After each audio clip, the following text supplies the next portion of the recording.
9 pistols. 4 of the biggest names in the industry, Sig Sauer, Glock, Smith & Wesson, and Ruger, all hit with a recall, a safety bulletin, or a lawsuit demanding one. Dallas police pulled their sidearms off duty belts. New Jersey sued in court to force a recall. Here's the full list, ending with the case happening right now.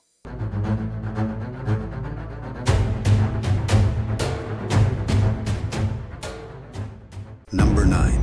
The Ruger SR9 and the drop test that started this whole pattern. Ruger launched the SR9 in 2007 as its first modern striker-fired duty pistol.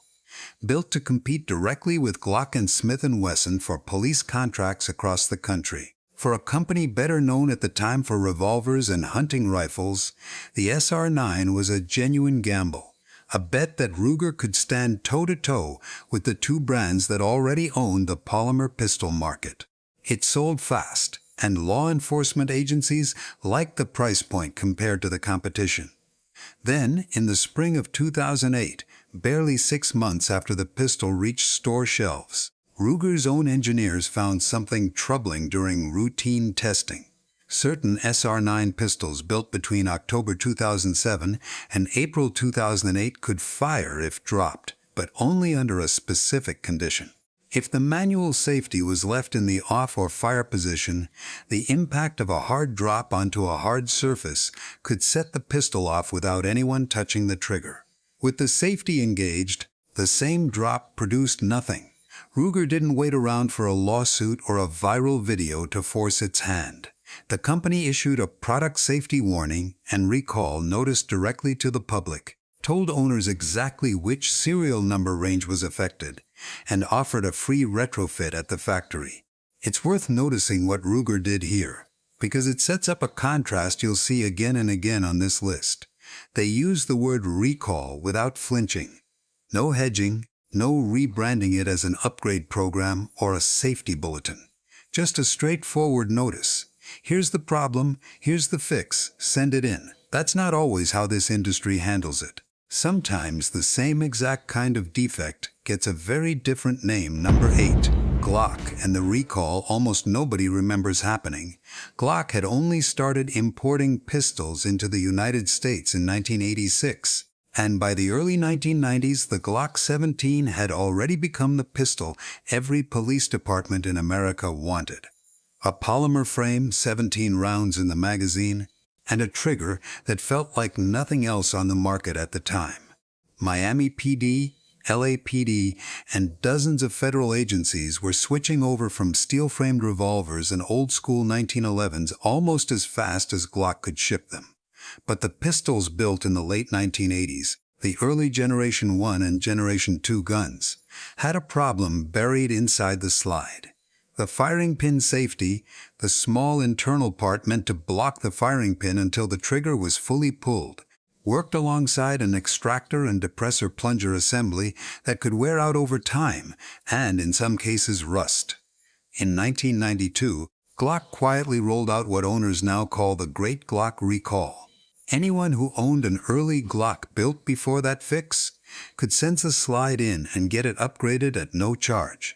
Here's the part that connects directly to everything else on this list.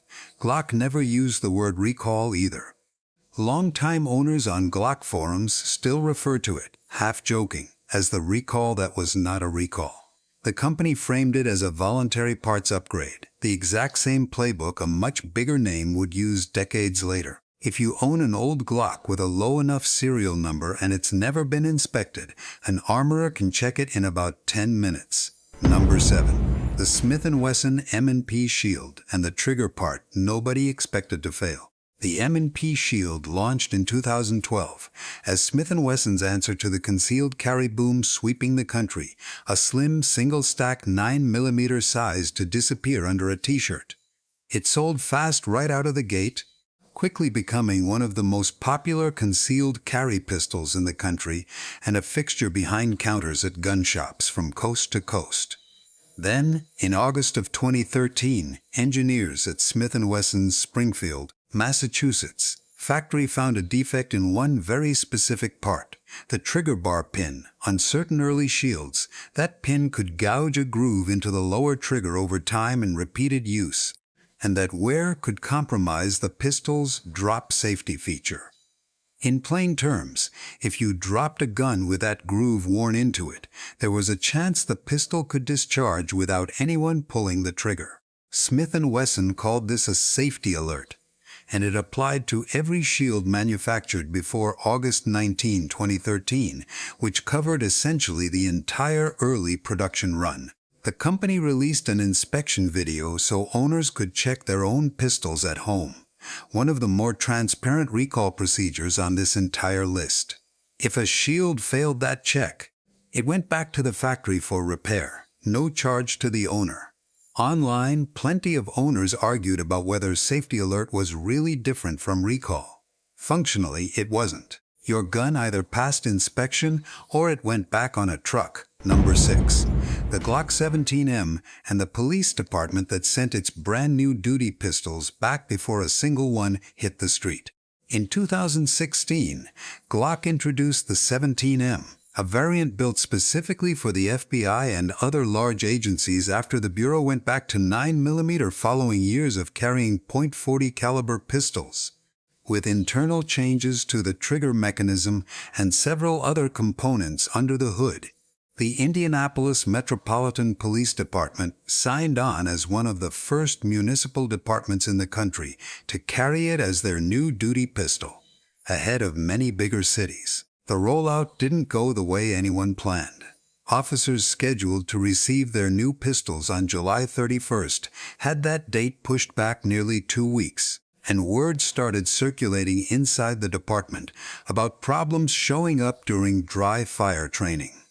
According to sources close to the department at the time, slides were coming loose during handling, apparently tied to the recoil spring assembly or the slide lock mechanism. IMPD made the call fast. Every 17M that had already been issued was pulled back in and shipped straight to Glock for correction before a single officer carried one on duty. This one never made the national headlines that some of the others on this list did, mostly because it was caught early and handled quietly between one manufacturer and one department. But it's a reminder that even Glock, a brand built almost entirely on a reputation for boring, bulletproof reliability, has had its own teething problems rolling out a new platform. The corrected 17M eventually shipped and has been in service ever since. Number 5. The Ruger American Pistol, and a crack nobody wanted to find near the ejection port. Ruger built the American pistol to compete directly with the Glock 19 and the Sig P320 for police and military contracts, using a modular chassis design similar to what SIG had pioneered a few years earlier. Ruger even entered a version into the Army's modular handgun system trials, the same competition that eventually chose SIG's P320. Away from military contracts, the American pistol performed well in agency testing and picked up a loyal following among concealed carriers who liked how it fit their hands. In October of 2018, Ruger issued a product safety bulletin covering 9mm American pistols carrying the serial number prefixes 860 and 862. The issue was mechanical wear rather than a design flaw in the trigger. Over roughly 10,000 rounds, the locking surfaces between the slide and barrel could wear down faster than intended, and if that wear went unaddressed long enough, a crack could eventually form near the ejection port of the slide. Ruger noted that the 45 ACP version of the same pistol wasn't affected at all, only the 9mm line. The fix was a free retrofit, a new slide assembly, and a new barrel. And Ruger built a dedicated website where owners could plug in a serial number and find out in seconds whether their pistol qualified. It's a relatively low drama entry on this list. Nobody got hurt. The company caught the issue through routine engineering review rather than a viral drop test video, and the retrofit process moved quickly by most accounts. But it's proof that even a company with Ruger's reputation for taking safety seriously still has to issue fixes on its striker-fired guns from time to time. If you're finding this useful, this is a good time to hit subscribe, because the next 4 entries on this list are all connected to one pistol, and together they add up to the most consequential recall story in the industry's history. Number 4. The Sig P365. And the recall SIG never technically issued. When SIG Sauer launched the P365 in January of 2018, it broke the concealed carry market wide open. 10 rounds in a magazine barely bigger than a stick of gum, packed into a pistol small enough to disappear into a pocket holster. Demand outpaced anything SIG had produced before. Dealers had waiting lists that stretched for months, and the P365 became the best-selling micro-compact 9mm in the country almost overnight, a title it's held on to for years since. Early production, though, had a problem. Owners started reporting broken strikers, primer drag, and light primer strikes that kept the pistol from firing reliably round after round. SIG worked through what industry insiders describe as roughly 4 generations of striker redesigns before the issue settled down, including machining changes to the striker channel itself and adjustments to the striker's base radius. Here's what makes this one different from every other entry on this list. SIG never issued a formal recall notice for the P365. There was no published serial number range, no dedicated recall website, no press release announcing a fix. Owners who ran into striker failures sent their pistols in individually and got back new springs, new barrels, sometimes entire replacement guns, largely without any public acknowledgement that a pattern existed. SIG's public position has been that the failures represented a small percentage of out-of-spec parts from early production, and that the issue was resolved as manufacturing matured. Whether that's a company handling a manufacturing hiccup quietly and responsibly, or a company avoiding the paperwork and scrutiny that comes with the word recall, depends entirely on who you ask. Either way, it's the exact same instinct you saw out of Glock back in 1992. Number 3. The Sig P320 and the drop test that started the biggest handgun controversy of the decade. The P320 wasn't just another SIG pistol on a shelf. In January of 2017, it beat out Glock, Beretta, and several other finalists to win the Army's modular handgun system competition, going on to become the official sidearm of the United States military, adopted as the M17 and M18. Today, it's carried by more than 1,000 law enforcement agencies across the country, alongside millions of civilian owners. In the summer of 2017, the Dallas Police Department ran its own drop testing on the P320, completely independent of anything SIG had published, and successfully got one to discharge. The department suspended carry of the pistol immediately, and footage of the test spread across the internet within days. AGA's response came within weeks. In August of 2017, the company announced what it called a voluntary upgrade program, sending owners a modified trigger group at no cost to address the issue. SIG was careful, almost deliberate, about never using the word recall anywhere in its official communication. Online retailer Omaha Outdoors ran its own independent drop tests and stopped selling the pistol entirely until the results came back cleaner. North Dakota Highway Patrol and Santa Barbara Police both pulled the P320 from their approved equipment lists in the meantime. SIG has always maintained that the pre-2017 pistols met every safety standard in place at the time they were built, and that the upgrade was a proactive improvement rather than an admission of a defect. For years, that explanation mostly held up in public opinion. The upgrade shipped out, most agencies came back on board, and the story faded from the headlines. It wouldn't stay quiet for long. Number 2. The Sig P320 and the years the lawsuits finally caught up with the marketing.